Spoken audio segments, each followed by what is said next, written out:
La ilahe illallah. Muhammeden Resulullah. Allahu Ekber.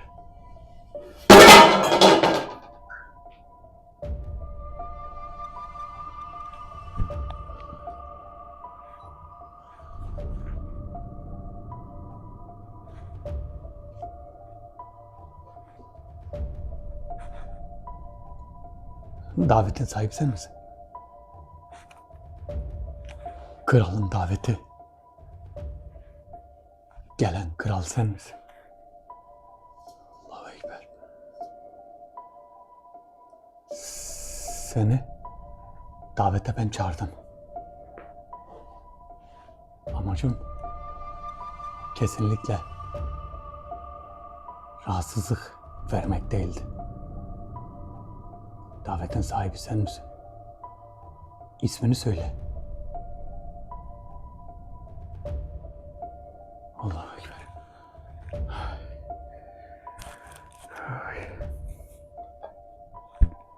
Oh.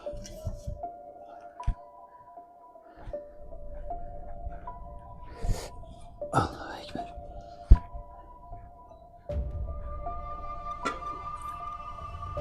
Kral daveti yaptım. Kral. Kral davetleri hep zordur. Hep sıkıntılıdır. Hep böyle şeydir, serttir. Biraz geç geldi, zor oldu. Gelmesini hissettiğim an kamerayı açtım. Bazı davetler böyle geç oluyor. Yani daha önceki davetlerde açtığım zaman işte davetlerden sonra bir şekilde bir bekleme zamanı oluyordu, bir şey oluyordu.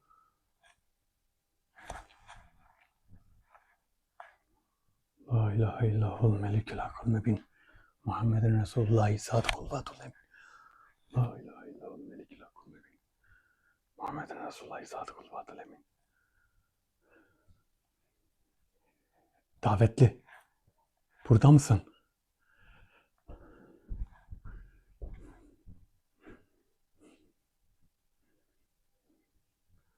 Allahu Ekber.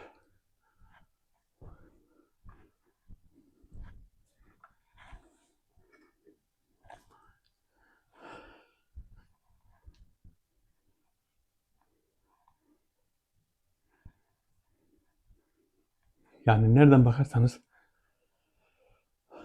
yani 1 saat 20 dakika, 1 saat, ya 1,5 saat falan oldu davete açalı. Ara ara kapatıp açıyordum kamerayı ama son anda işte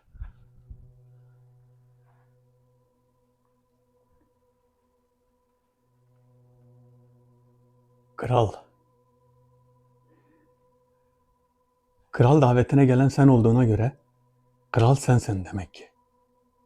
Bunu anlamış bulunuyorum. Öyle mi? Benimle irtibat kur. Benimle konuşabilirsin. Sadece irtibat kur. Davetin kralı. Sana bazı şeyler soracağım. Sana soru sormak için çağırdım.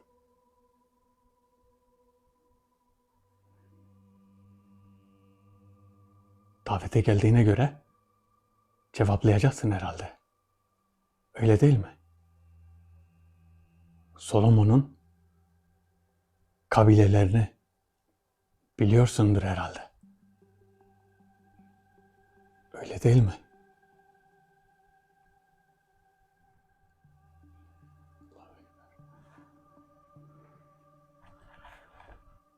Solomon'un kabilelerini biliyordur herhalde, bilmiyorum ki.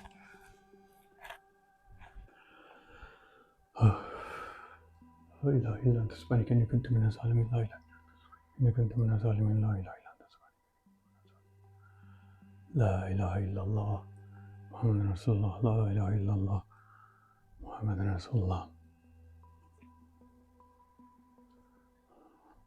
Arkadaşlar bugünkü videomuzun sponsoru var, Taha. Taha tekrardan videomuza sponsor oldu. Hemen Bir de sen gör özel defterine şu gergin dakikalarda yazacağım. Boşluk zamanı bekledim ama hem bakıp hem yazmak daha iyi olacak. Allahu Ekber. Allahu Ekber. La ilahe illa ente subhaneke inni kuntu minez zalimin. La ilahe illa ente.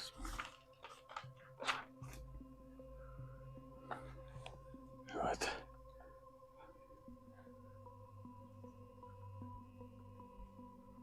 Taha.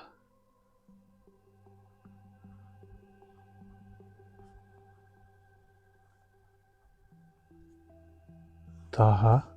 Sevgilerimle. Kendisine teşekkür ederiz sayfada.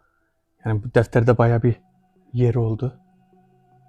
Bize sponsor olup destek verdiği için teşekkür ederiz. Taha'ya. Dediğim gibi kardeşimse kardeşim, büyüğümse Taha abime buradan teşekkür ederim. Selamlarımı sunarım. Rabbim Zülcelal kendisini ve sevdiklerini korusun. Rabbim tüm sıkıntılarını gidersin inşallah. Cümlemizin, hepimizin sıkıntılarını gidersin. Onun da sıkıntılarını gidersin inşallah. Davetli. Arkadaşlar deftere adınızı yazdırıp sponsor olmak isterseniz hakandemir.mefor@gmail.com'dan Hakan'a bir mail göndererek videolarımızın herhangi birine sponsor olabilirsiniz. Defterde kendinize yer ayırtıp bir hatıra sayfası ayırabilirsiniz.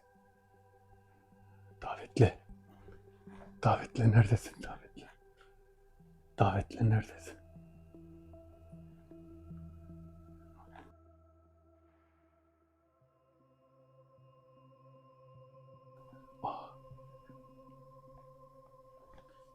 Evet kral. Yoksa sen kral değil misin? Konuşmadığına göre kral değilsin. Eğer kral değilsen bu daveti terk et. Eğer kral değilsen bu daveti terk et. Ben buraya Afganistan'dan geldim. Oradaki kabileler, oradaki yapılan büyüler bizim kabilelerden, seçkinlerden olur. Bu seçkinler her yere dağılabilir. Ama sen de öyle bir şey yapmış gibisin. Buraya büyü amaçlı mı beni çağırdın? Benim bildiğim büyüye krallar gelmez. Sen buraya büyüye mi geldin? Seni çağırdığıma göre büyü amaçlı olmadığını bilmen lazım. Öyle değil mi? Evet. Daha geçenlerde benim kabileden birçok kişi Solomon Adalarına gitti. Oradan bir ritüele katılmak için başka bir yere gittiler. Nereye gittiler? Neden söylemiyorsun? Bu gittikleri yer bir gezegenmiş. Bana tam olarak söylemediler. Uyduruk bir gezegen. İsmini uydurdular. Oradan büyük bir metafizik saldırı yapacaklar. Bu yapacakları metafizik saldırı bazı ülkeleri kötü etkileyecek. Bazı ülkeleri kötü etkileyecek. Solomon Adaları zaten şimdiye kadar devamlı söylediğim Solomon Adaları'ndaki metafizik güçleri, metafizik yapılan büyüleri her zaman için sık sık söylemişimdir. Demek ki Afganistan'daki kabileler Afganistan'da bakın Afganistan tarafında, Pakistan tarafında büyücüler çok. Bunlar bir de büyülerini tütsülerle, böyle mumlarla farklı şekilde yaparlar. Bir de bunlar değişik değişik şeyler yaparlar. Yani yaptıkları şey işte kıldı, tüydü, boynuzdu, domuz yağıydı. Onları böyle yakıp onun tütsüsüyle bir şekilde ritüel yaparlar. Çok kötü şekilde ama çok pis şekilde yaparlar. Demek ki metafizik saldırı için bu ülkeye uyduruk bir gezegen dedi. Uyduruk dediği gezegen acaba? Uyduruk dediği gezegen hangisi? Acaba i3 Atlas var mı? Bakın geçen bir davet yaptım. Davete gelen bir tanesi oldu. Geçen yaptığım davette bireysel bir davet yaptım. i3 Atlas'ı sordum. Dedi ki i3 Atlas normal bildiğimiz bir göktaşı. Dünyanın yani uzayda her zaman herkesin bildiği uzay boşluğunda gezen sıradan bir göktaşı. Bunu dedi bir şekilde dedi büyüterek, korkutarak, ismini kullanarak bunu dedi herkese yansıttılar. Herkese. Bütün dünyada yaşayan insanlar arasında bir korkuya yol açarak yansıttılar. Aslında öyle bir şey yoktu diyor. Dediği zaten dünyanın kaç milyon, 12 milyon kilometre ötesinden onun demesine göre geçip gidecekti. Dünyaya çarpma gibi bir etkisi yoktu. Ama bunu kullandılar diyor. Üzerinde birçok kabilenin metafizik saldırı için hazır olduğu da yani söyleniyordu. Söylemişti bana hazır olduğunu. Kendi de biliyordu hazır olduğunu. Ama ne oldu? Geçti gitti. Şu an o kabileler üzerinde bulunan o kabileleri kullanıyorlar. Sebep nedendir biliyor musunuz? O kabileler hem güçlü hem de metafizik saldırıyı bir şekilde güzel yönetebiliyorlar.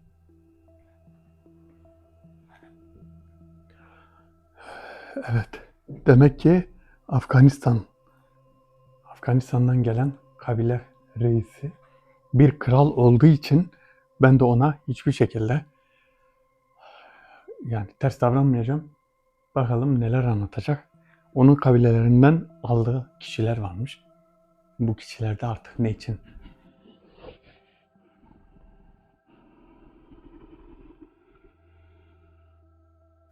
Zaten söyledi büyücüler onlardan alıyorlarmış.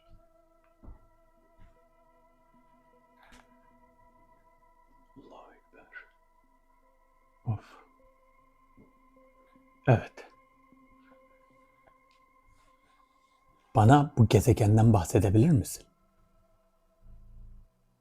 Bahsettiğin gezegen. Evet. Bu gezegen şu an halen boşlukta süzülüyor. Bizim kabilelerden gidenler de var.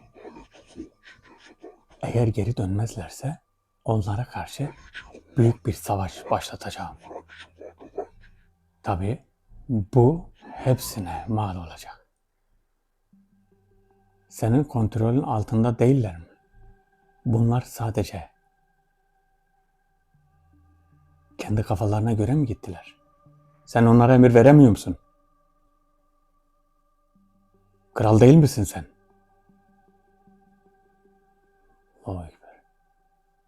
Sen kral değil misin? La ilahe illallah. La ilahe illallah. La ilahe illallah.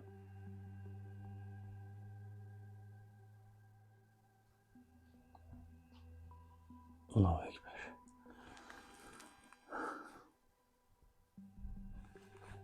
Her seferinde tahrik edici konuşmayacağım diyorum ama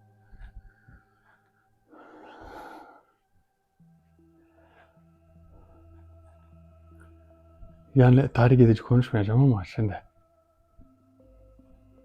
hem büyücüler hakkında farklı bir konuşma yapıyor hem de kendi kabilesinden büyü yapmaya gidenler var. Kendisi demek ki kendi gönderiyor. Bunun da bir çıkarı var. Bir çıkarı var ama nedir? Çıkarı nedir? Buna neyi vaat ettiler? Acaba buna neyi vaat ettiler? Ben çok tehlikeli olduğunu söylüyordu davette. Bu kralın davetinin çok tehlikeli olduğunu söylüyordu. Gerekli önlemlerin alınmasını, tütsünün yakılmasını, mumun yakılmasını, gerekirse suyu da koyacaktım. Suyu hiçbir şey koymadım. Ama sandığım gibi de değil. Sandığım gibi değil yani. Ya da ben öyle zannediyorum bilmiyorum. La ilahe illallah. La ilahe illallah. Ama şöyle söyleyeyim. Bakın şunu hareket ettiren Bunu, bunu hareket ettir. Üstünde de bu da vardı. Böyle bunu hareket ettirdi. Bakın bu ağırdır normalde. Yani bu davet dışında bunu hiçbir şekilde hareket edemezler. Davete gelen güçlü olduğu için onu hareket ettirdi. Ve bir şekilde bu da ne oldu? Kaydı gitti.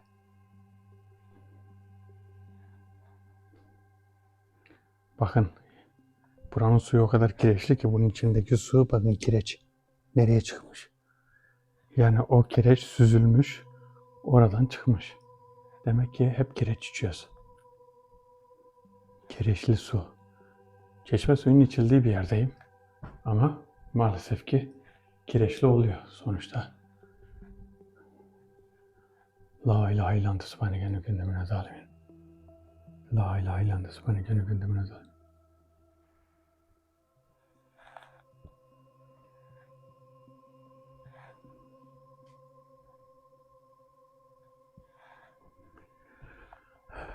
Ey davetli. Ey davetli. Ey davetli.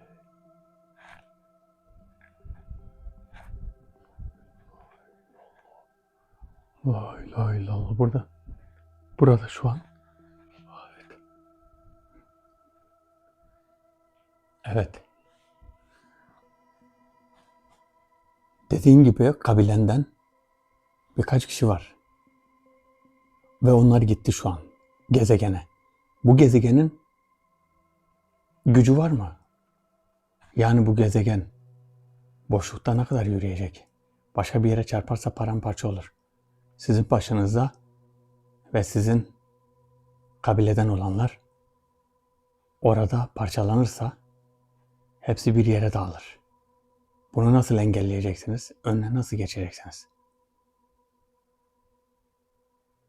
Neden konuşmuyorsun? Senin emrin altında olanlar şu an o gezegendeler. Tabii bunları sen gönderdin. Senin bunda çıkarın nedir? Nasıl bir çıkar sahibisin? Söylesene. Neden gönderdin? Neden konuşmuyorsun?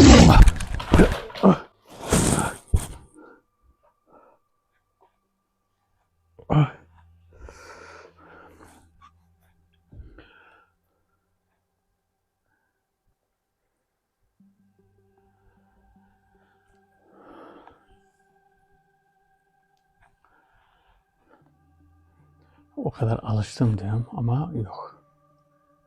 İnsan alışamıyor.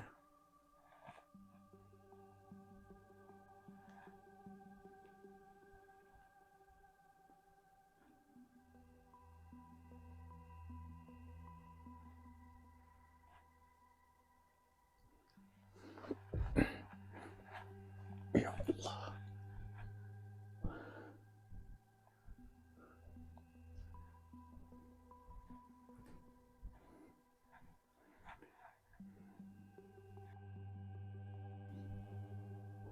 Bakın bunun bayağı bilgisi var. Ben bunu boşuna çağırmadım. Davet kitabında da bunun hem bilgili biri olduğunu hem de bunun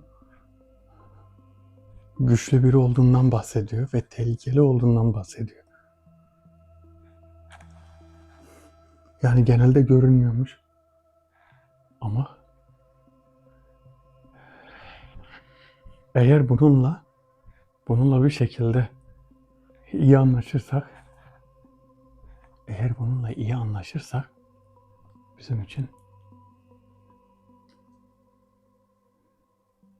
iyi olacak ama şöyle bakalım.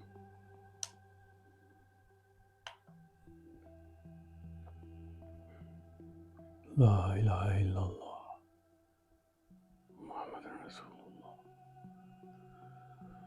Allahümme salli ala seyyidina Muhammed. Şimdi tası oynattı ya, tasın olduğu yere devamlı bakıyorum. Tası oynattığı için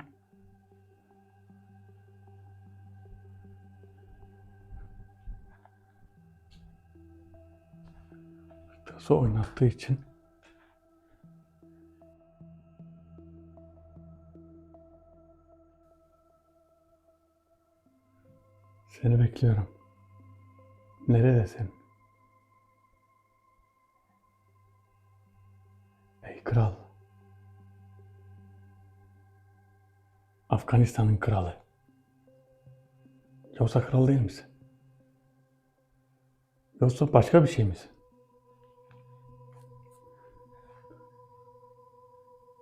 Ne olduğunu, ne olduğunu söyle. Tamam, kralsın ama hiçbir şekilde konuşmuyorsun. Tütsü yapmadım diye böyle yapıyorsun. Bir tütsü yaksaydım acaba böyle yapmaz mıydın? Allahu Ekber.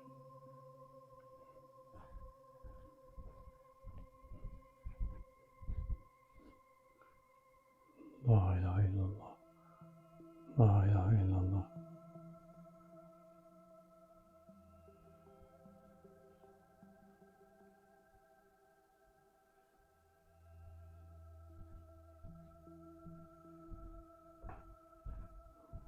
La ilahe illallah. Davetli. Davetli.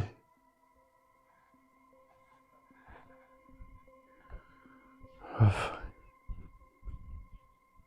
Bakın birçok şey hakkında bilgi verecek.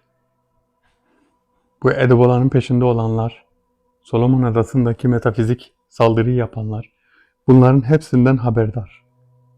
Hepsinden haberdar olduğu için ben de bu krala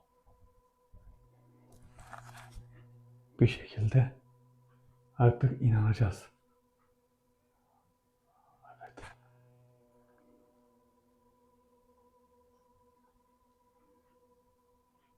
Ey davetli kral. Ey davetli kral. Ey davetli kral.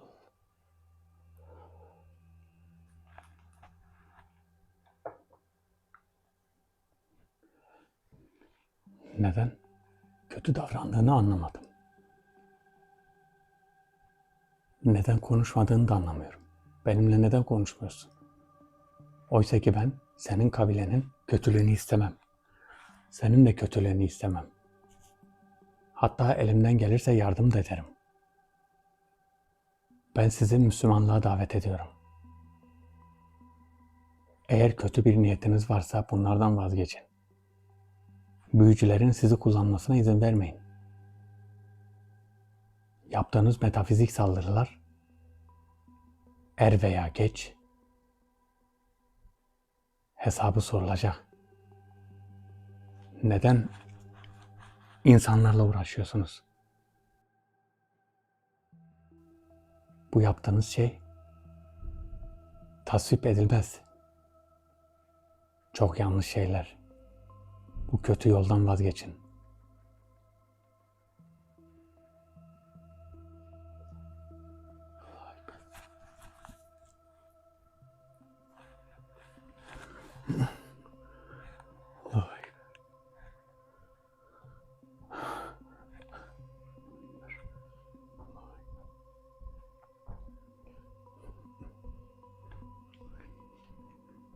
Evet. Çok kötü bir enerjisi var. Acayip bir ağırlığı var. Çok böyle fena bir enerjisi var.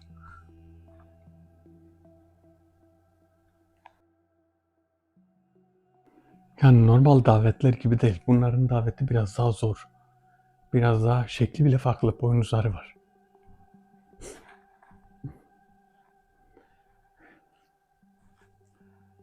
Evet kral, sana dediğim gibi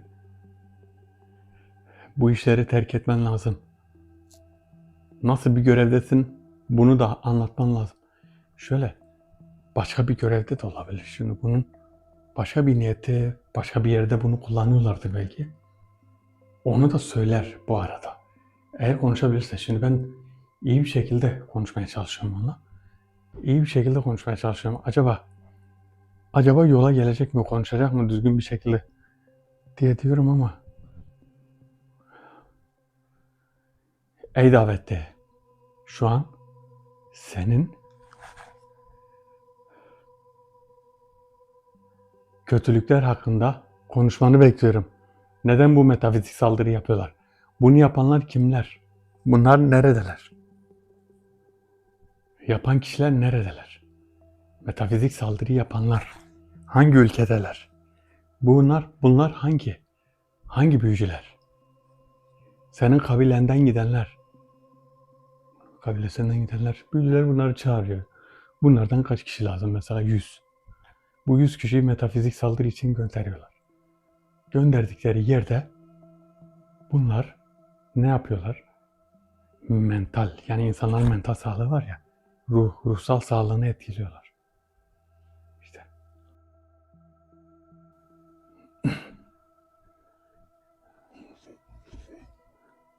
bizler damardan girer, her şekilde zarar veririz. Kan hücrelerinde gezer, nefis ile oynarız. Biz hiçbir zaman iyilik düşünmeyiz.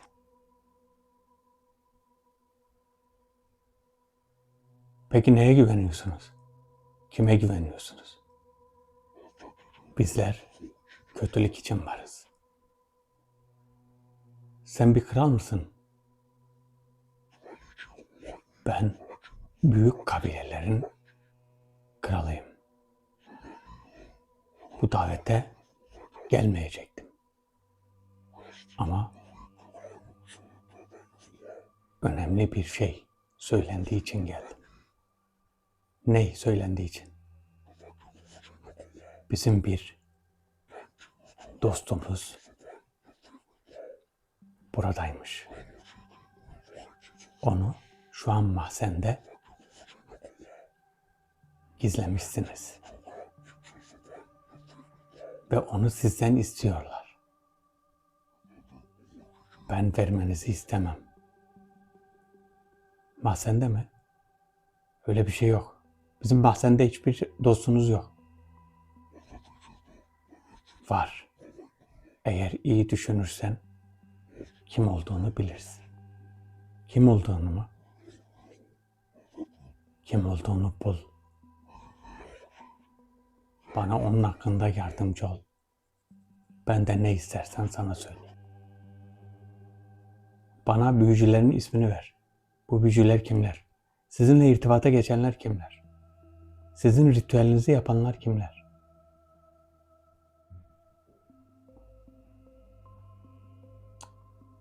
Allah Allah. Bir dostumuz sizin yanınızda.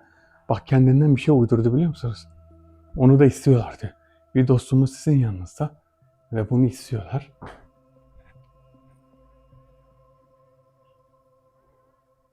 Böyle bir şey uydurdu ki belki de durduk yere kötü olmak istiyor. Bir dostumuz sizin yanınızda. Kim bu dost ya? Biz kimse, bir dostumuz sizin yanınızda. Acaba şey olabilir mi? İbn Necemi'nin evinde, kafeste biri vardı. Sonra biri daha geldi. İbn Necemi onu da kafese aldı. Acaba onları zindana mı attı İbn Necemi? Mahzende dedi. Zindana atmış olabilir mi? İbn Necemi. Allah Allah. Sizin önünüzde diyor. Benim elimde öyle bir şey yok. İbn Necemi'nin atmışsa bilmiyorum. Bana her şeyi söyleyecek. Dostu. Veremeyeceğizmiş. Yani bizim veremeyeceğimiz bir şey olduğu için bence rahat rahat konuştu. Yani olabilir. Benim mesela yok diyeceğim, kabul etmeyeceğim bir şey olduğu için olabilir yani. Kabul etmeyeceğim bir şey olabilir. Kabul etmeyeceğim bir şey. Ey davetli, benim kabul etmeyeceğim bir şeyse boşuna gelme. Seni yoksa bir yere gönderirim, bir daha da çağırmam. Ve o gönderdiğim yerde kalırsın. Davetli, senin kral olduğuna da inanmıyorum. Acaba davetin kralı gelmedi de seni mi gönderdi? Davetin kralı gelmedi ve seni gönderdi değil mi? Senin bir kral olduğunu bilmiyorum. Senin bir kral olduğunu bilmem için bana ispatlaman lazım.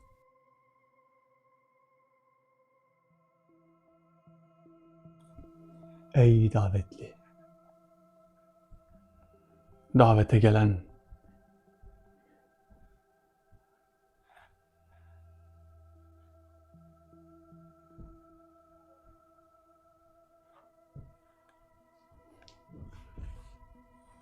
buraya gelen davetin sahibi kral sen değilsin. Ben bunu anladım. Ben bir kralım. Buna inan. Buraya mütevazi bir şekilde geldim.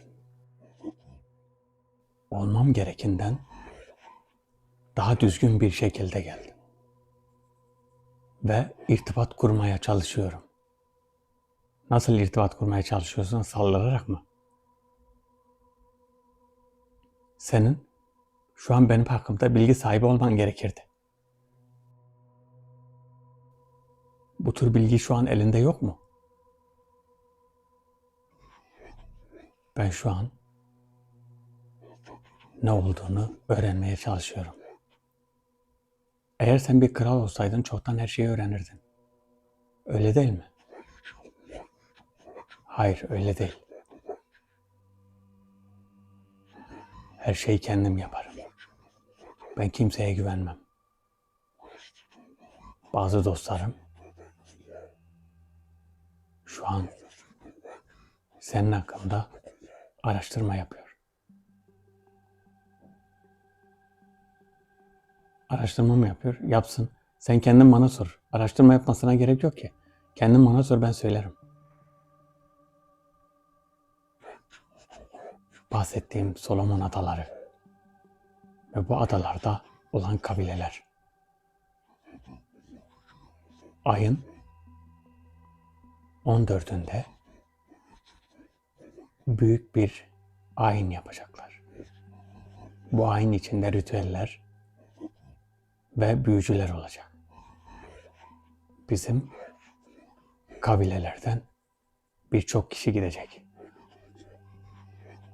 Ve her yeri metafizik saldırıya uğratacak. Bu kadarını bilmen sana yeter.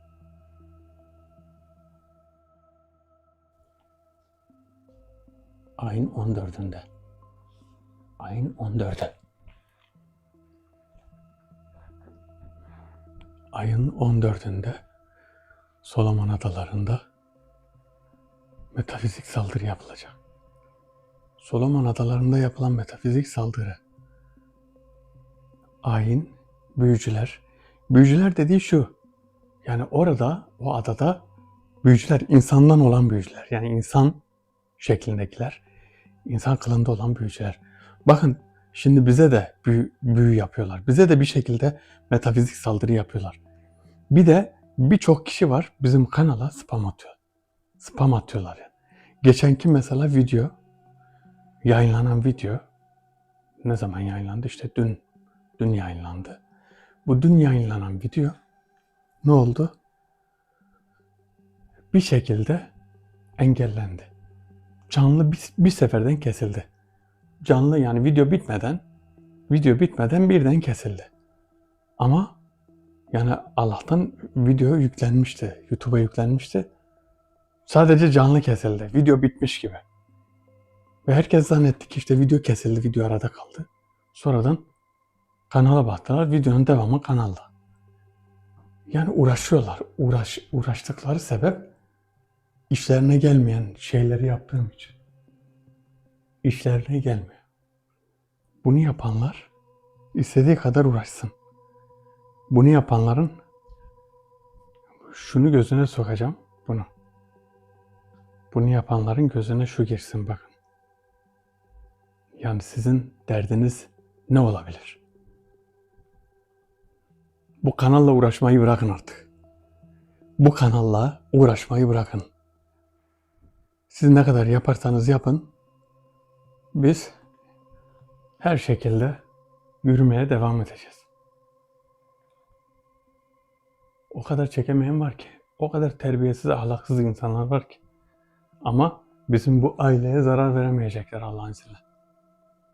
Allah'ın izniyle zarar veremeyecekler ve daha da büyüyeceğiz. Tabii desteklerinizle daha da büyüyeceğiz.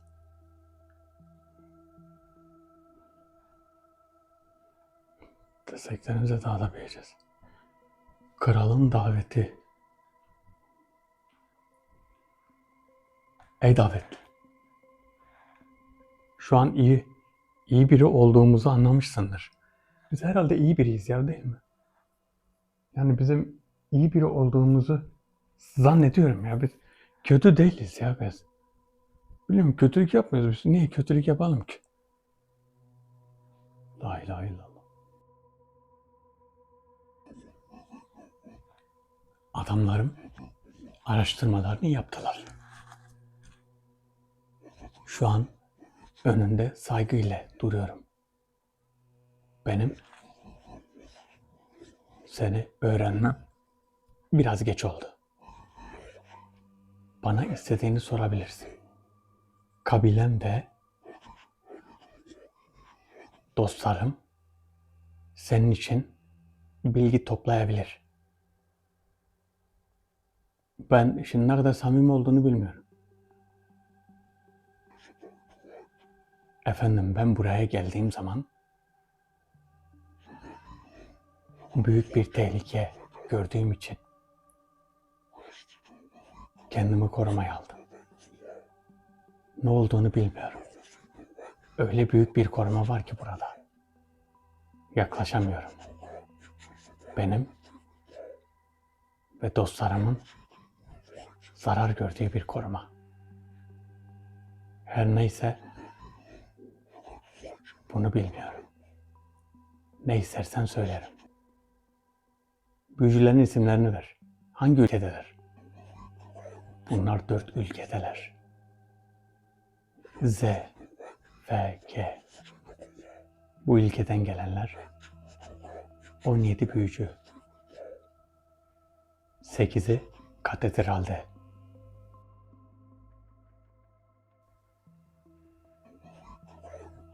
Geri kalanları ise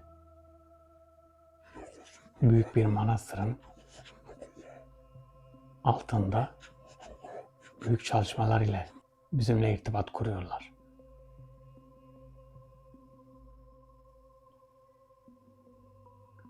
Büyük çalışmalara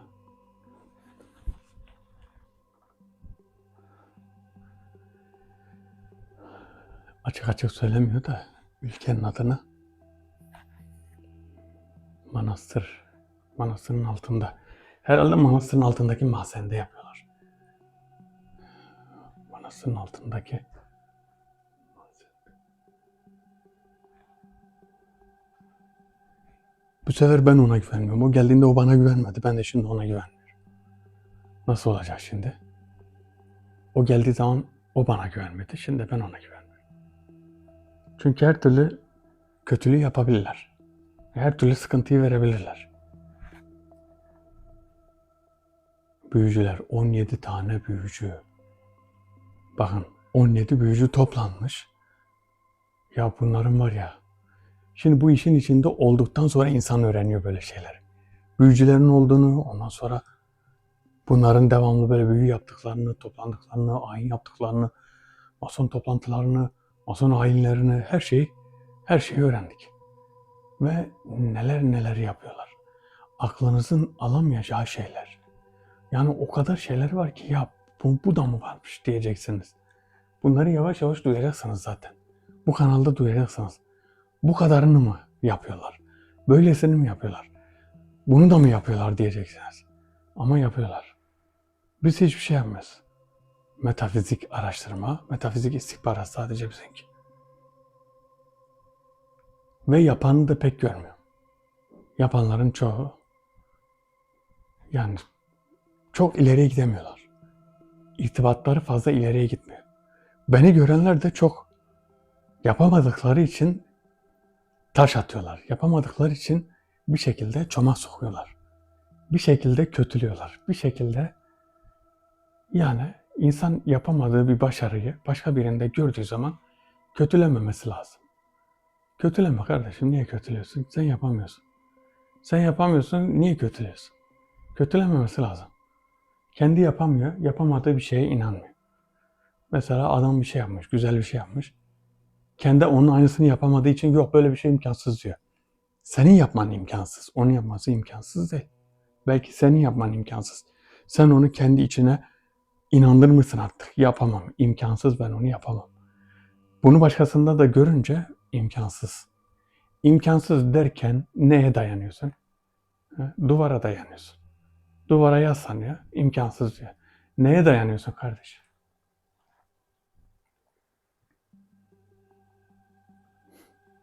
Adamlar bilip bilmeden hadis uyduruyorlar ya. Bilip bilmeden ayet uyduruyorlar. Yok diyor ki bak şu haram ha, bu haram diyor. Bunun böyle olması haram diyor. Kur'an'da yazıyor diyor. Kur'an'da yazmayan şeyi niye Kur'an'da yazıyor diyorsun. Böyle olursa, böyle yaparsanız, mesela böyle dediğiniz zaman ne oluyor? Kur'an'a iftira atmış oluyorsunuz. Kur'an-ı Kerim'e iftira atmak ne kadar büyük bir günah. Hadis, yalan bir hadis söylediğiniz zaman Peygamber Efendimiz sallallahu aleyhi ve selleme iftira atmış oluyorsunuz. O da büyük bir günah. Yani bunu insan bilmesi lazım. Niye bilmiyorsunuz? Neden bilmiyorsunuz? Yok adamlar diyor. Neyse fazla konuşmaya gerek yok. Boşver. Evet davetli seni bekliyorum. Eğer bu sefer benimle düzgün bir şekilde konuşursan ben de sana inanacağım artık. Sana bir iki tane bir şey soracağım. Eğer onlara cevap verirsen ben de senin gerçekten samimi biri olduğunu anlayacağım ve ona göre senden bir şeyler isteyeceğim. Sen de bunu vereceksin. Senin bunu vereceğini çok iyi biliyorum. Çünkü vermek zorundasın. Eğer verirsen ben de seni ve kabileni korumaya alırım. Yani hiçbir şekilde zarar görmezsiniz. La ilahe illallah subhaneke ne gündeme zalim. La ilahe illallah subhaneke ne gündeme zalim. Büyük ayin bittikten sonra benden birçok kişi daha isteyecekler. Bunları artık vermek istemiyorum. Son gidenlerden gelenler olmadı. Onların nerede olduklarını da bilmiyoruz. Büyük ihtimal yok oldular. Yok olmasalardı bilirdik. Şimdiye kadar ne istedilerse verdim. Ne istedilerse yok demedim. Peki neden yok demiyorsun? Amacın ne? Amacım zarar vermek. Amacım insan türüne zarar vermek. İnsan türüne zarar vermek olduğu zaman ben her şeyi yaparım. Amacın insan türüne zarar vermek. Benim amacım da insan türüne zarar verenlere zarar vermek. Bunu anladın mı? Efendim, ben sana zarar vermem. Sen insan türüne zarar vermek istemiyor musun? Eğer insan türü bizimle iyi geçinse biz onlarla iyi geçiniriz. Siz iyi geçinmezsiniz. Siz bir kere düşman olmuşsunuz. Ama onlar sizinle iyi geçinir. Onların sizden haberi yok ki. Siz kendiniz büyücülerle birlik olup onlara zarar veriyorsunuz. Onların sizden haberi yok. Bu kötülüklerden vazgeçin. Artık bu kötülüklerden vazgeçin. Kötülük yapmayı bırakın. Yoksa Afganistan'daki kabileni başka bir yere sürerim. Hiçbir şekilde hareket edemezler. Sen dahil hiç kimse onları kurtaramaz. Seni de kimse kurtaramaz. Bunu anladın mı?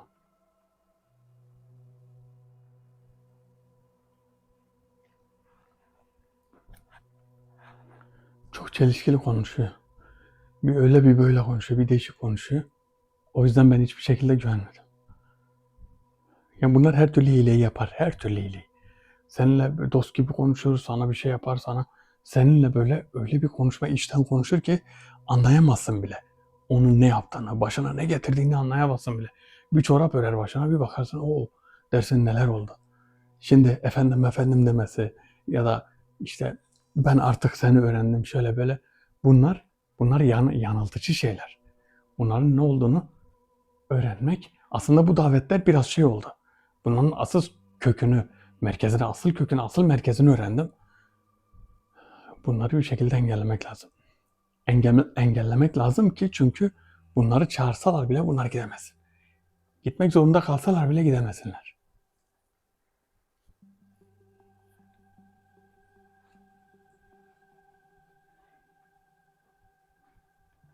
Az önce sanki tam yanındaydı, görünmüyordu. Yani aslında o kendi enerjisi geldiği için öyle oluyor. Yoksa normalde o şekilde olmuyor.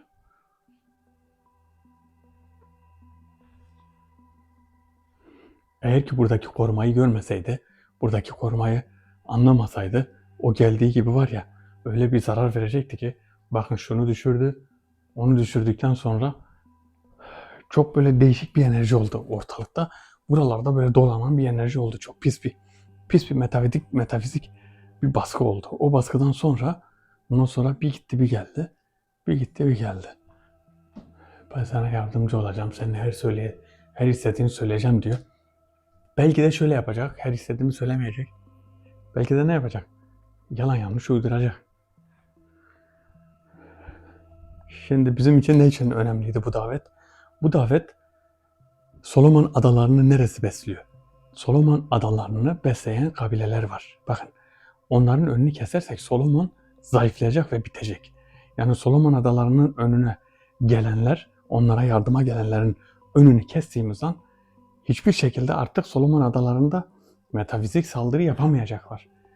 Ya görüyorsunuz, bakın o kadar bir çalışma var, o kadar engelleme var. Mesela benim engellediğim çok şey var. Bakın bundan önce ilk metafizik saldırı başladığı zaman görürseniz hayat içerisinde, dünya içerisinde her yerde bir sıkıntı vardı. Kendi ülkemizde bile çok büyük bir sıkıntı vardı. Büyük bir arbede vardı ya, bir sıkıntı vardı.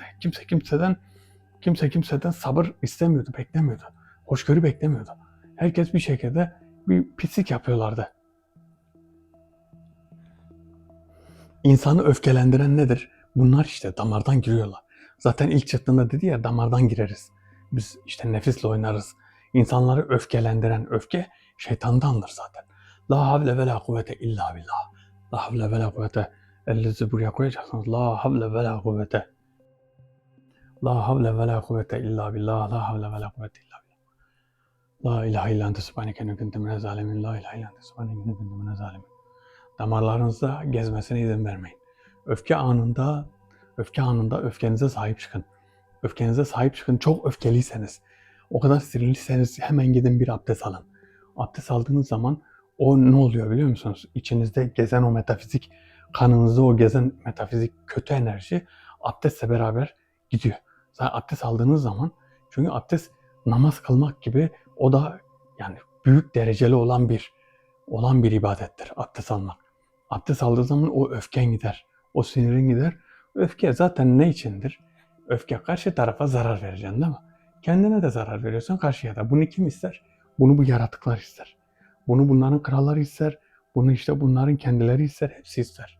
Hepsi bir şekilde kendine veya kendi türüne zarar vermeni isterler. O yüzden dediğim gibi la havle ve la kuvvete illa billah. La havle ve la kuvvete illa billah. La havle ve la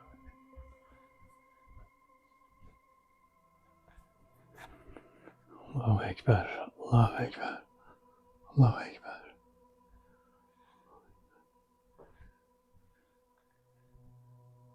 La ilahe illa ente subhaneke inni kuntu minez zalimin. La ilahe illa ente subhaneke inni kuntu minez zalimin. La ilahe illa ente subhaneke inni kuntu minez zalimin. La ilahe illa ente subhaneke inni kuntu minez zalimin. Allahümme salli ala seyyidina Muhammed. Allahümme salli ala seyyidina Muhammed. Allahümme salli ala seyyidina Muhammed ve ala ali seyyidina Muhammed. Kema sallayte ala İbrahim ve ala ali İbrahim inneke hamidun mecid. Allahümme barik ala Muhammed ve ala ali Muhammed. Kema barekte ala İbrahim.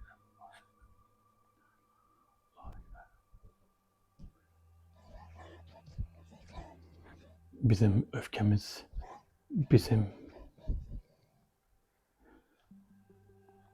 sizin öfkeniz sizin. Ne sizin öfkeniz?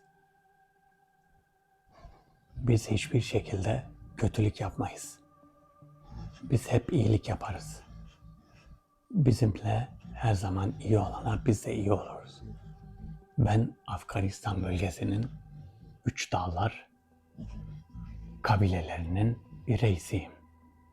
Orada Solomon Adalarına ve başka yerlere çağrılan, evet, kimi çağırırlarsa oraya gönderen bir kralım. Benim yaptıklarım şimdiye kadar başıma dert açmadı.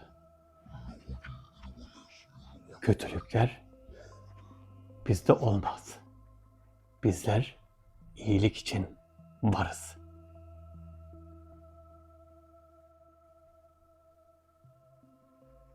Bizler iyilik için varız.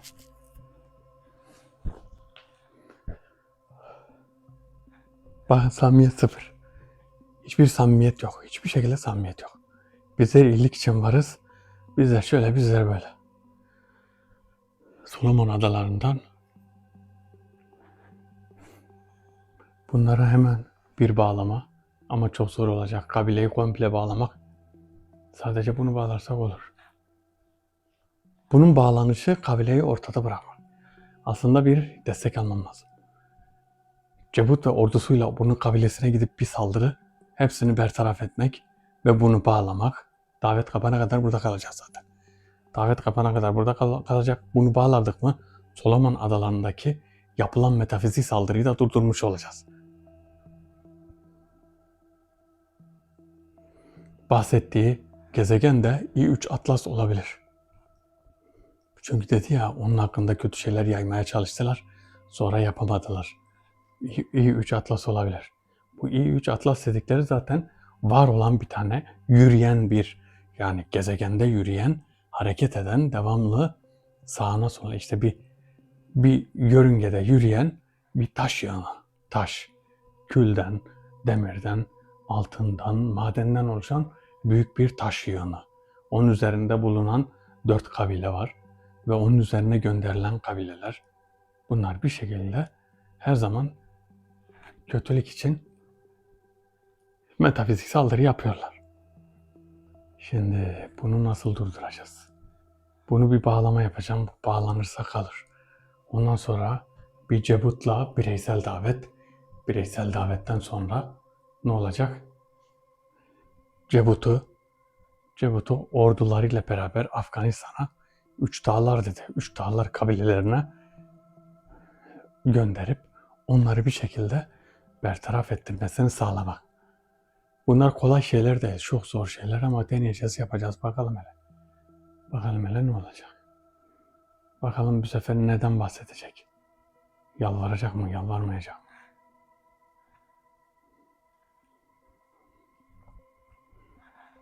Solomon Adaları belki sizin için hiçbir şey ifade etmiyor ama çok şey ifade ediyor.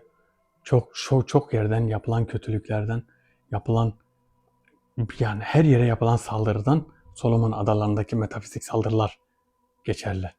Bunu da kesinlikle biliyorum. Yani daha önceden de haberim vardı ama bu aralar çoğalmıştı. Şimdi sadece Afganistan'ı durdurmak, Afganistan'daki bu metafizik yaratıkları durdurmak acaba Solomon Adalarının sonunu getirecek mi? Solomon Adalarındaki bu metafizik varlıkların sonunu getirecek mi? Onu tam olarak bilmiyoruz. Onu öğreneceğiz ama büyük bir kısmı oradan gidiyormuş. Bunun kabilelerinden gidiyormuş. Ey davetli, eğer buradaysan seni bağlayacağım. Haberin olsun davetli, bir yere gidemezsin. Seni bağlayacağım, seni rehin alacağım.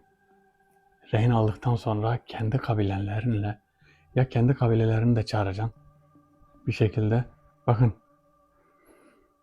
Cebut önlem amaçlı oraya gidecek. Cebut o önlem amaçlı oraya gider. Bu da bağlandıktan sonra bununla pazarlık yapacağız. Kabilesini oradan çekecek. Ama kolay olmayacak çünkü bayağı kalabalık bir kabile olabilir. Kalabalık bir kabile olduğu için de ne olacak? Bizi yoracak. Yani beni yoracak. Beni yoracak her şeyde böyle tek başıma mücadele etmek biraz zor. Çok tehlikeli bir durum. Çok tehlikeli. Ben bir an önce hemen bunu durdurmak için bağlamasını yapacağım. Arkadaşlar videomuzu beğenmeyi unutmayın. Beğenilerinizle destek olun. Herkes kendine iyi baksın. Allah'a emanet olun. Hoşçakalın.